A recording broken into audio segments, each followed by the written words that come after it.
I covered the really wild TriMet Board of Directors meeting yesterday. This is the meeting where the board, which is unelected, by the way, appointed by the governor, the board was set to increase fares for the first time since 2012. It's pretty much a foregone conclusion that they were going to do it. Protesters showed up anyway. These are folks organized by OPAL Environmental Justice Oregon who were across the street from where the meeting was being held, and then they marched over as a big group. There's probably 40 or 50 people, and then they sort of stormed into the meeting as it was going on.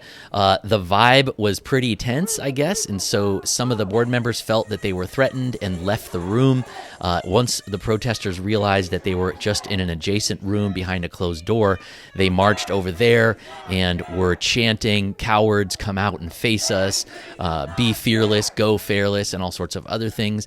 There was a little bit of negotiating where they were trying to say, hey, if you all behave, then we can hold the meeting in public, but it did not last long. People were shouting from the back, and apparently board members felt threatened by this activity, so they left again, much to the chagrin of the protesters, but they didn't skip a beat. They marched right back over to the room, and they were banging on the walls, and that's the director of OPAL Environmental Justice Oregon, Lee Helfand, leading some chants there.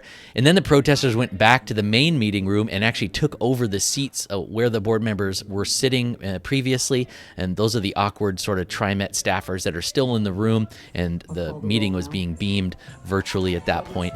And the measure passed, so they did increase fares by 30 cents. The yearly and annual passes are not going up, however. But the next act for the protesters was to bang on the walls and wait for all the board members to leave one by one. As they left the building, they were yelling "Cowards, face us," and "Shame." And as the board members left the building, they were greeted with some pretty loud boos.